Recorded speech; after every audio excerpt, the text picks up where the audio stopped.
शहबाज शरीफ साहब ने शायद ये मॉडल नहीं अपनाया, उनके तो माशाल्लाह पोल्ट्री का बिजनेस भी इधर है, एक शुगर मिल भी है इधर, उन्होंने तो अपना बिजनेस रखा हुआ पाकिस्तान में और चीफ मिनिस्टर भी हैं, तो उनको तो एक क्लैश ऑफ इंटरेस्ट नजर नहीं आता शायद। उनके बेटों ने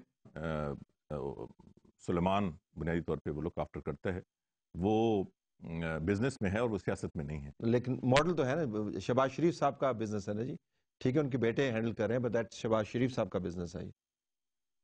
दुरुस्त है, मगर उसमें कोई सरकारी मरात या सरकारी कर्जे तो नहीं लिए गए। देखिए ना, इन अगर प्रिंसिपल वैसे क्लैश ऑफ इंटरेस्ट तो है ना चौधरी साहब, इन प्रिंसिपल मैं बात कर रहा हूँ, मैं एक्चुअल की बात नहीं कर रहा, इन प्रिंसिपल तो क्लैश ऑफ इंटरेस्ट है। आप भी आईआर पढ़े हुए, मैं भी आईआर पढ़ा हुआ है, वो पुराने जमाने में पढ़ते होते थे कि इस किस्म का क्लैश ऑफ इंटरेस्ट नहीं होना चाहिए ज़ाहिरन।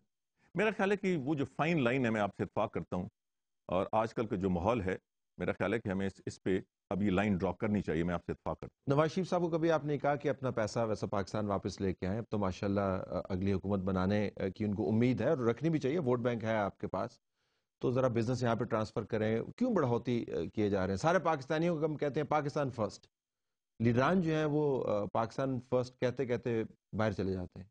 Why does that happen? Talat साहब, मैं एक तो वाज़ेह कर दूं कि मैं मियाँ साहब के सामने ऐसी सी बातें करता हूँ जिसका शायद कोई अंदाज़ा भी ना लगा सके, और उनमें ये फॉरबेरेंस है, उनमें ये हिम्मत है कि वो बात सुनते हैं।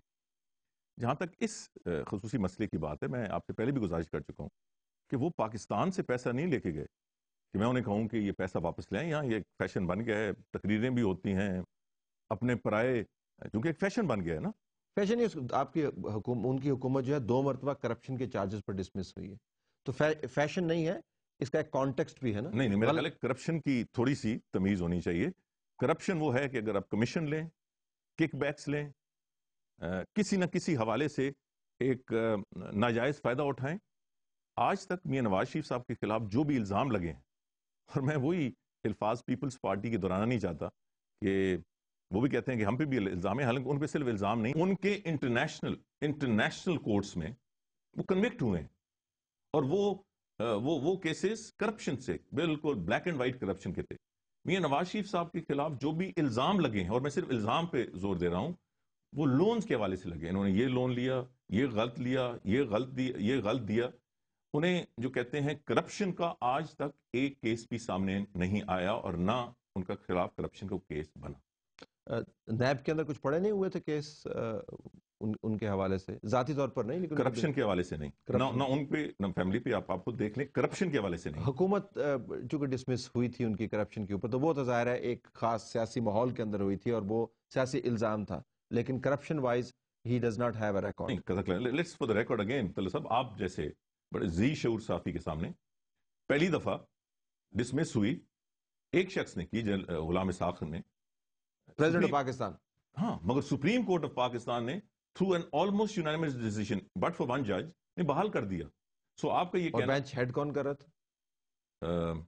जस्टिस नसीम हसन शाह। उनकी क्रेडिबिलिटी के बारे में तो आप जानते ही हैं। नहीं, उनकी जानते हैं, वो हमने तो उनको नॉमिनेट नहीं किया था ना। नहीं, मतलब वो तो आपके इलेक्शन का ऑलमोस्ट हिस्सादार थे, वो शायद क्रिकेट बोर्ड के चेयरमैन भी थे, और वो तो रैलीज को भी एड्रेस करते होते। Naseem Hasan Shah was very close to you. उनको गुलाम इसाक खान ने, तले साहब let us be very clear, Ghulam Ishaq Khan as president nominate, उसको तो प्राइम मिनिस्टर का अमल दखल ही नहीं होता था। पहले गुलाम इसाक खान साहब से आपके बड़े अच्छे ताल्लुकात थे, वो तो लड़ाई बाद में हुई ना। उनका पीपल्स पार्टी से भी अच्छे ताल्लुकात थे, but he was his own man. Ghulam Ishaq Khan कभी मियां नवाज शरीफ के साथ इतने पहली नहीं तो होते थे। नसीम हसन शाह साहब की कोर्ट की बड़ी क्रेडिबिलिटी। मगर सिर्फ जस्टिस नसीम हसन शाह नहीं, मगर कोर्ट हमने तो नहीं बनाया ना, सिर्फ जस्टिस नसीम हसन शाह नहीं, उनके साथ 16 और जजेस भी थे। तो इसीलिए एक जस्टिस सजाद हुसैन शाह के अलावा किसी ने उसे, भुट्टो साहबा कहती चमक के जरिए आपने फैसला करवाया था। मोहतरमा जो कुछ कहती थी या नहीं कहती थी, उस पर अब लंबी बहस में लीविंग दैट असाइड, उन्होंने तो बहुत चीजें कही, मगर मैं सिर्फ ये कहना चाहता हूं कि ऑलमोस्ट यूनानिमसली उन्होंने उसको सेट असाइड किया। सो ये कहना कि वो करप्शन चार्जेस पे निकाली गई थी मुनासिब नहीं है।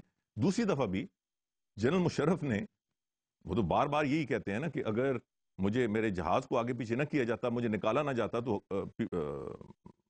मियां साहब की हुकूमत बहाल होती, तो करप्शन चार्जेस नहीं थे। वो तो जनरल मुशर्रफ ने एक coup d'etat किया और वो निकाले गए। मूविंग फॉरवर्ड, आपका आर्मी के साथ क्या मसला? मेरा कोई मसला नहीं है, मेरी तो अब भी 4th जनरेशन है, मेरी सारी फैमिली फौज में है, तो मेरा क्या झगड़ा हो सकता है? तो अब बहुत ज्यादा आर्मी पे तनकीद करते हैं। मैं आर्मी पे बिल्कुल तनकीद नहीं करता, और ये भी एक बहुत जरूरी है چیز کلیریفائی کرنا کہ آرمی کو یا جسے میں آرمی لیڈرشپ کہوں گا، جو بنیادی طور پر 4 5 6 7 سینئر جنرلز پہ منتخب ہوتی ہے، ان کی پالیسی سے اختلاف کرنا، ساری فوج سے اختلاف کرنا یا ساری فوج پہ تنقید کرنے کے مترادف نہیں ہے۔ آپ مجھے صرف یہ بتائیں کہ جنرل ضیاء الحق کے نیچے پاکستان فوج نے یہ فیصلہ کیا کہ جہاد فی سبیل اللہ ان کا سلوگن ہے۔ جنرل مشرف آئے، انہوں نے یہ فیصلہ کیا کہ نہیں، یہ آئندہ ہمارا سلوگن نہیں ہے، اور انہوں نے سڑکوں سے، چوراہوں سے، تو کیا آرمی میسج سے، آرمی یونٹ سے بھی اسے مٹا دیا۔ اب مجھے یہ بتائیں کہ کیا وہ فوج کا فیصلہ تھا یا وہ فوج کا فیصلہ تھا؟